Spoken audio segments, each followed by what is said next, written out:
Well, we launched the KYC360 Academy because we saw an opportunity to support our customers and indeed the wider market, not just in the provision of our technology solutions, but also in the provision of a different sort of financial crime prevention training opportunity for employees in the financial services industry. The reality is that most organizations have a tick box approach to compliance training.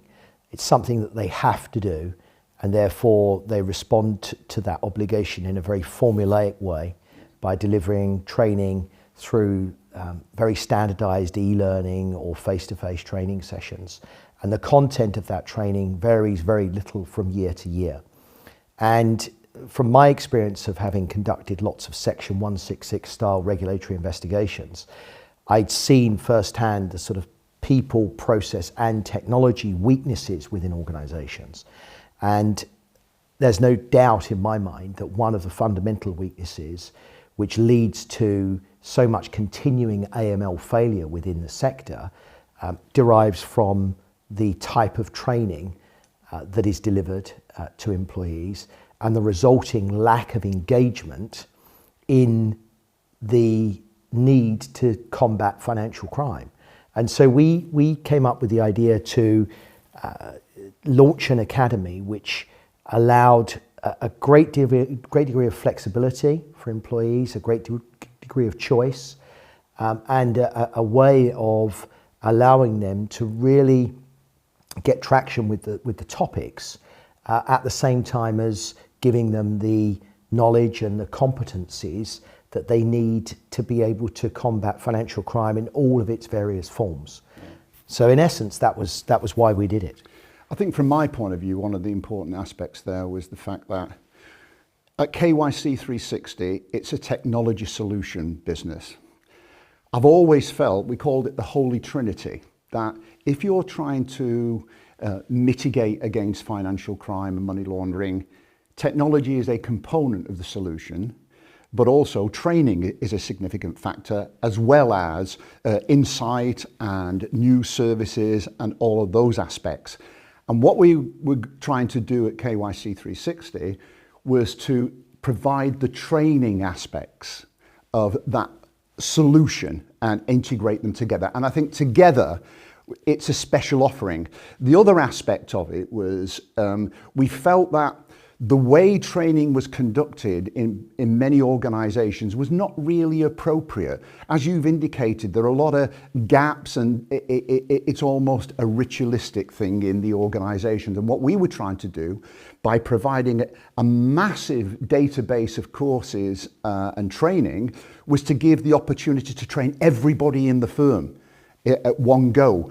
So whatever their role, whatever the nature of the business, were providing an opportunity to train the whole of the organization, right from the first line of defense through to the C-suite. Yeah, and to give individual staff members optionality and choice.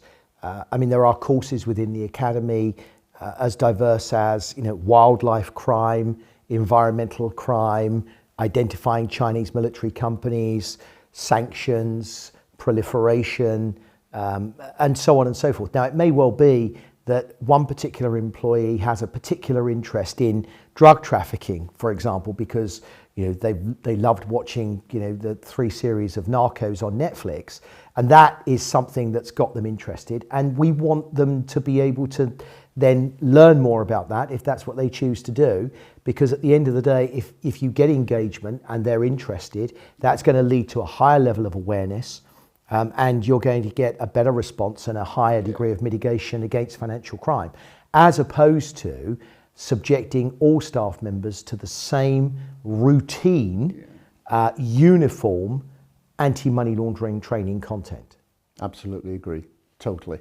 I think one of the other aspects from my point of view was about the fact that we were able to provide a form of training that was much more attractive to the majority of people working within the firms and in the industry.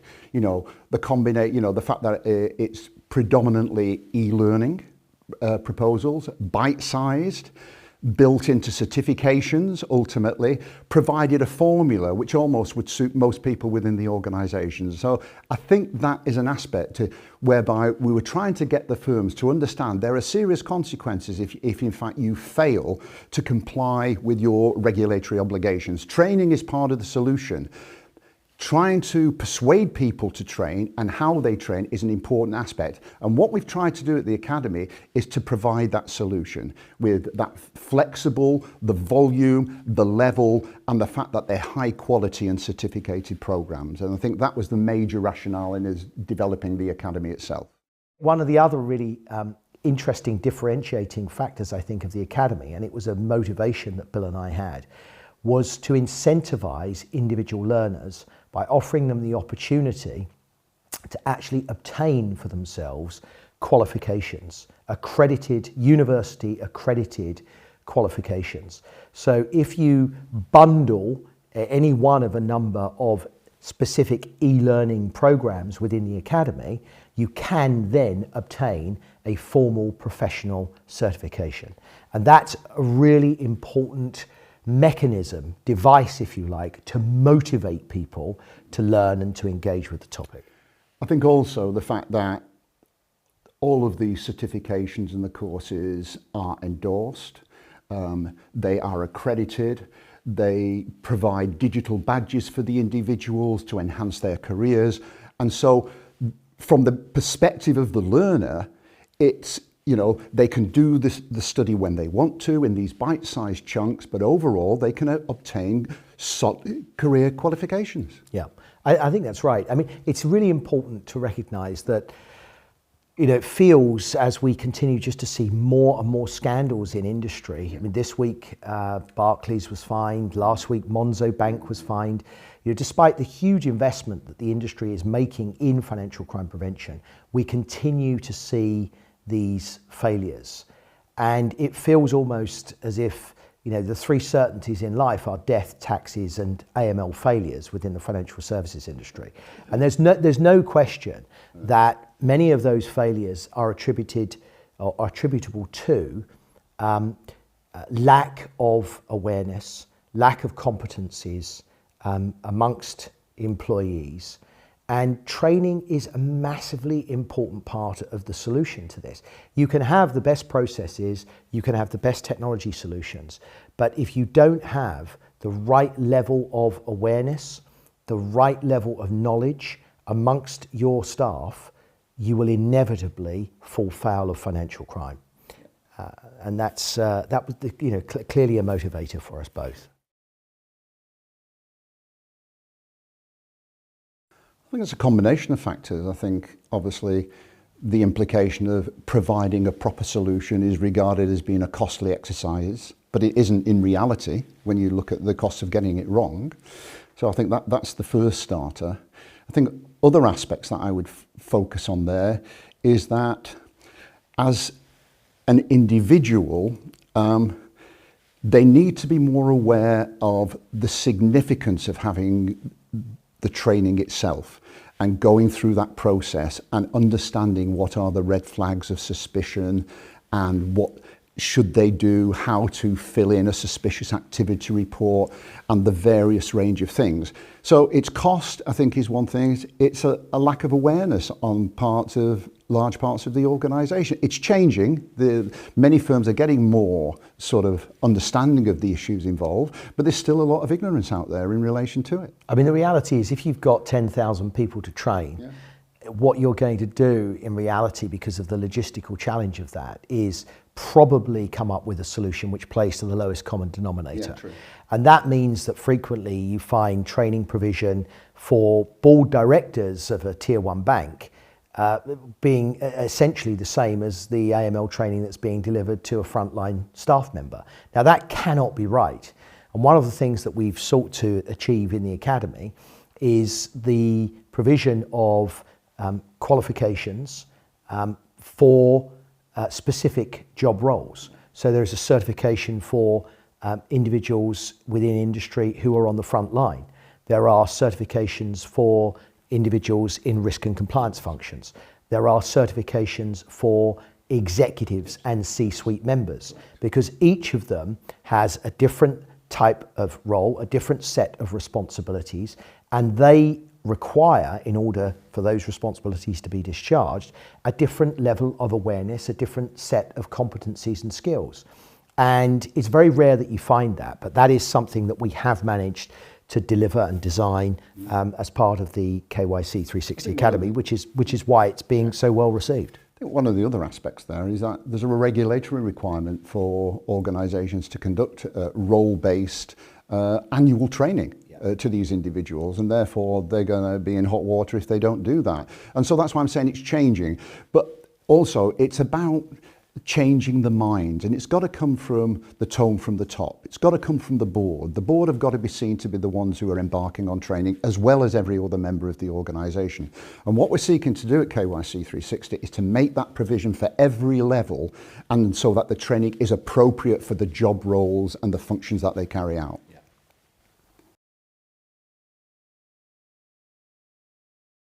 A culture of compliance is, what you're looking at here is the whole environment in which the organisation works. And what I mean by that is, what are the policies and procedures of the organisation? What is the buy-in from the top? What policies, procedures, systems, controls, training are conducted by the organisation? And I think it's that combination. Are the staff free to speak out? Are there whistleblowing policies and things of that nature involved? Do the staff feel comfortable that if they have a problem, there are communication systems in place for them to actually achieve that? So when you talk about a culture of compliance, it's the values, it's the culture, it's the system that in fact embraces the whole of the organisation. No, I think that's absolutely right. And culture is massively important when you begin to talk about financial crime prevention, because many cases demonstrate that toxic relationships within organizations are often very valuable relationships. And so employees can have real, genuine and valid concerns about relationships, but feel very insecure about sharing those concerns, knowing that they pertain to a relationship that generates significant fee income for the organisation concerned. So it's very important that you develop a culture in which people feel that they, number one, are able to share the concerns that they have, but of course they're not going to be able to do that unless they've been trained to be able to identify the red flags in different forms of relationship in relation to different types of product and service in different sectors. And if you've instilled that training and competency into them, the cultural aspect becomes terribly important, because should they have concerns, they feel secure, they feel validated in being able to do the right thing by sharing them.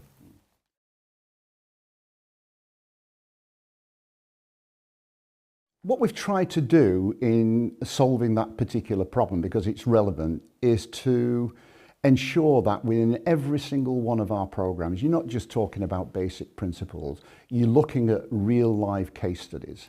In the 70 or 80 programs that we've created, we've covered more than, I think, 400 case studies.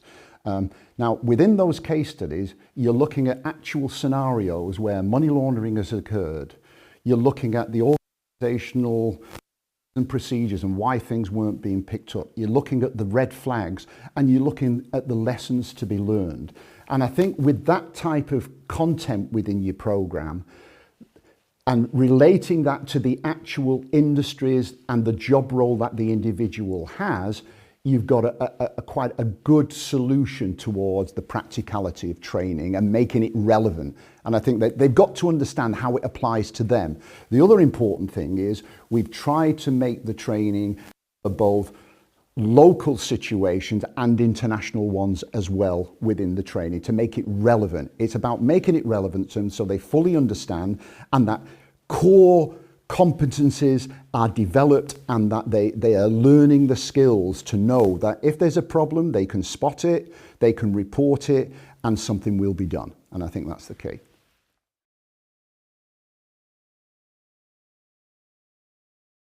So Bill, why is it critical that AML training is provided for everybody within the organisation as opposed to just risk and compliance teams? First and foremost, because the front line of an organisation, which are the people, who are the bank tellers and the people dealing with the clients, are the stage at which you can actually spot a lot of the problems. So if you're dealing with individuals, you need to be evaluating the information that they're telling you. Is that realistic? Is it understandable?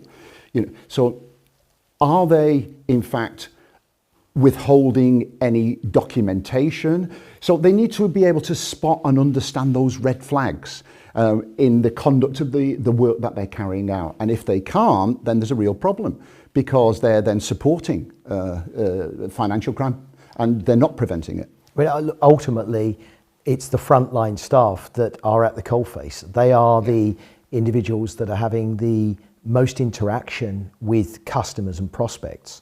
And so you can make a very powerful argument to say that they are the most important individuals when it comes to AML training.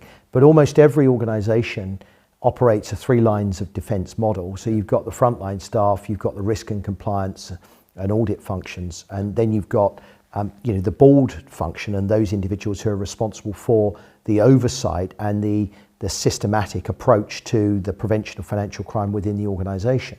And it is important that through your training, you have a whole system approach, and that the training that you are facilitating for organisations is relevant to each of those individual lines of defence within the organisation. And that's precisely what we've tried to achieve through the KYC360 Academy and all of the various different programs and certifications targeted at different roles across different sectors and indeed in different jurisdictions. And it's not just the front line, your HR department needs to be appropriately trained. They can take on people who are not appropriate, and if you've done the proper checks, then, they'd be picked up.